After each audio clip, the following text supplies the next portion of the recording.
নমস্কার বন্ধুরা, সুহিতাস রান্নাবান্নায় আপনাদের স্বাগত। আপনারা সবাই কেমন আছেন? আমরাও ভালোই আছি। প্রচণ্ড গরম পড়েছে, আর এই গরমে তো একটা এঁচোড় খুবই একটা সুস্বাদু খাবার। আমরা বাঙালিরা সবাই এঁচোড় খেতে খুবই ভালোবাসি। এঁচোড় দিয়ে অনেক রকম আইটেমই করা যায়। তার মধ্যে একটা খুব সুস্বাদু একটা আইটেম হলো এঁচোড়ের কোপ্তা কারি। আমি আজকে এঁচোড়ের কোপ্তা কারি বানিয়ে দেখাচ্ছি। তার জন্য আমি 400 গ্রাম এঁচোড় এরকম ডুমো ডুমো করে কেটে নিয়ে নিয়েছি। এঁচোড়টা একটু জলে ভিজিয়ে রেখেছি কিছুক্ষণ।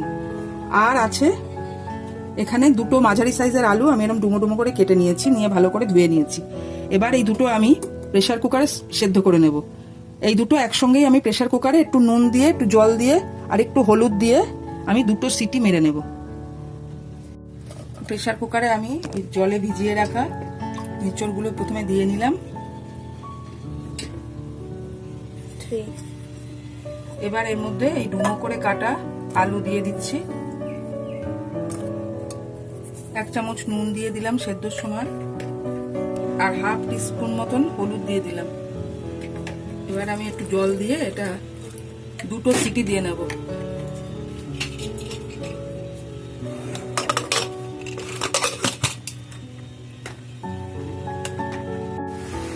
এঁচোড়টা সেদ্ধ করে জল ঝরিয়ে নিতে হবে আর ঠান্ডা করতে দিতে হবে।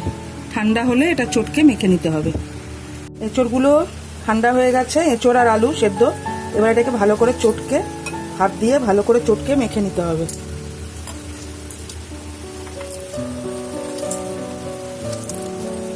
খুব ভালো করে চটকে একদম মিহি করে মেখে নিতে হবে।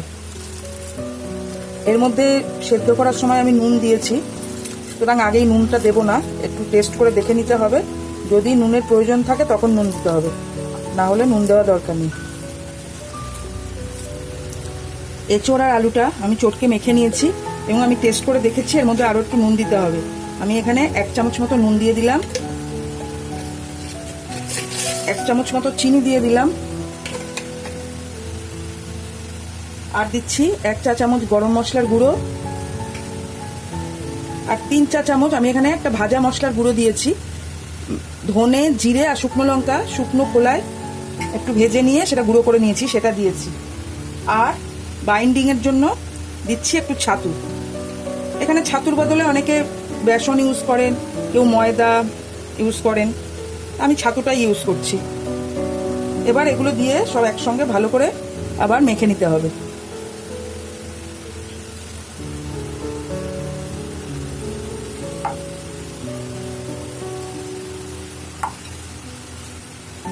আমি এর মধ্যে 2 টেবিল চামচ মতো ছাতু ইউজ করেছি। মানে যতক্ষণ না এরকমভাবে ভালো করে গোলাটা পাকানো যাচ্ছে, বাইন্ডিংটা ঠিকঠাক হচ্ছে, সেই মতো ছাতু দিতে হবে। এবার এরকম এখান থেকে অল্প করে করে নিয়ে এরকম গোল গোল করে কোপ্তার আকারে বানিয়ে নিচ্ছি।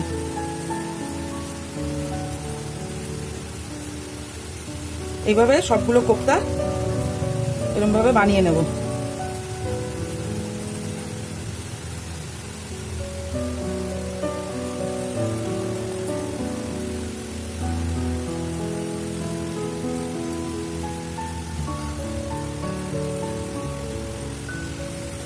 এইভাবে আমি সব কোপ্তাগুলোকে গড়ে নিয়েছি। এবার এগুলোকে আমি তেলে ভেজে নেব।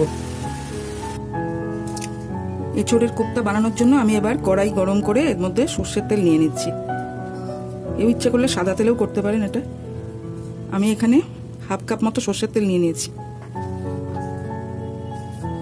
এঁচোড়ের কোপ্তা অনেকভাবেই বানানো যায়। কেউ আমিষভাবে বানায়, কেউ নিরামিষভাবে বানায়।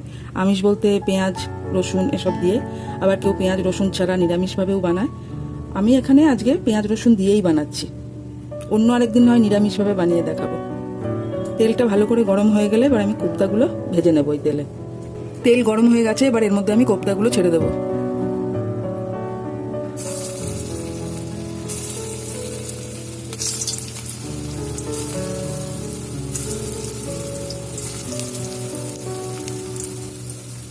কোপ্তাগুলো খুব বেশি নাড়ানাড়ি করবো না, তাহলে ভেঙে যেতে পারে। একটা পিঠ একটু ভাজা ভাজা হলে তখন উল্টে দেব।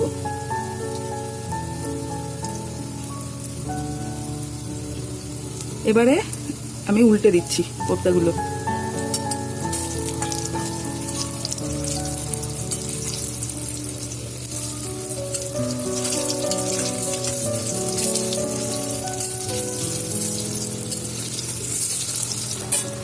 এইভাবে ভালো করে লাল লাল করে ভেজে নেব।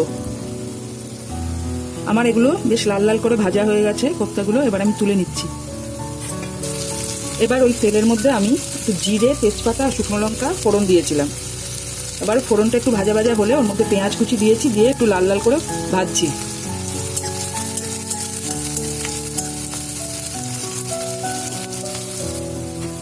পেঁয়াজটা লাল করে ভাজা হয়ে গেছে, এবার এর মধ্যে আমি দিয়ে দিচ্ছি 1.5 টেবিল চামচ মতো আদা, রসুন আর কাঁচা লঙ্কা বাটা দিয়ে আবার ভালো করে একটু কষিয়ে নিচ্ছি।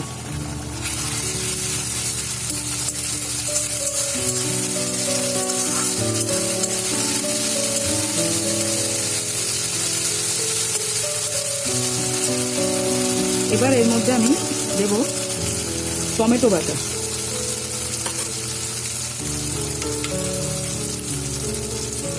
2 টেবিল চামচ মতো টমেটো বাটা দিয়ে দিলাম।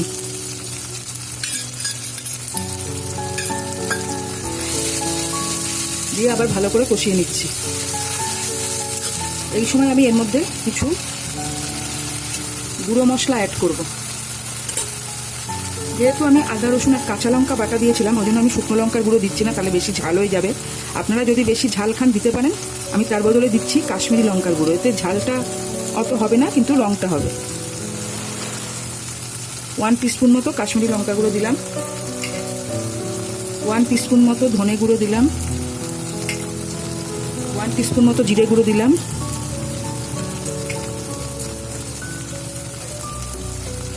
আর 1/2 টিস্পুন মতো হলুদ দিচ্ছি।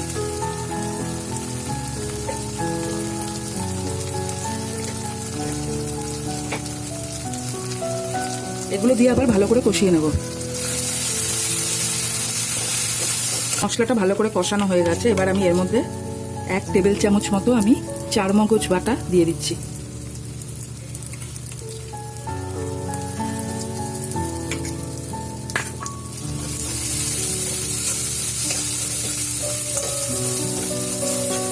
আর এই সময় দিয়ে দেবো পরিমাণ মতো নুন মিষ্টি।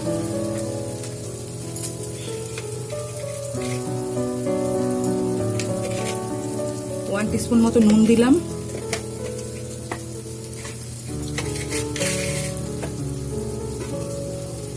হাফ টিস্পুন চিনি দিয়ে দিলাম।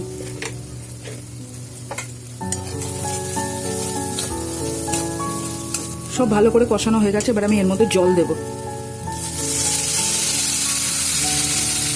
আমি এখানে 1.5 থেকে 2 কাপ মতো জল দিয়ে দিয়েছি।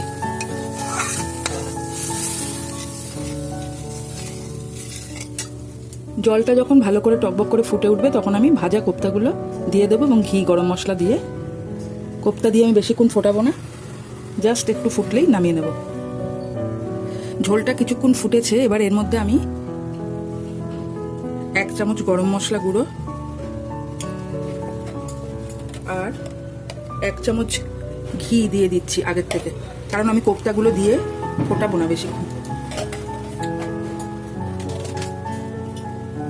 এবার আমি ভাজা কোপ্তাগুলো এর মধ্যে ছেড়ে দিয়ে 2-1 মিনিট ফুটিয়েই নামিয়ে নেব।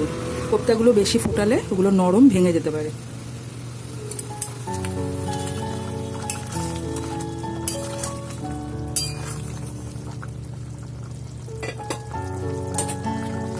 আমার রান্না শেষ, আমি আর ফোটাবো না, আমি গ্যাস অফ করে দিচ্ছি। এবার একটু স্ট্যান্ডিং টাইম দিয়ে তারপরে আমি এটা পরিবেশনের পাত্রে ঢেলে নেব। আমার এঁচোড়ের কোপ্তা কারি পরিবেশনের জন্য একেবারে প্রস্তুত। এটা গরম গরম ভাতের সাথে আমি পরিবেশন করব। আপনারাও এটা বাড়িতে ট্রাই করবেন, আশা করি ভালোই লাগবেন। বানিয়ে আমাকে কমেন্টে জানাবেন কীরকম লাগলো। আজকে তাহলে বিদায় নিচ্ছি।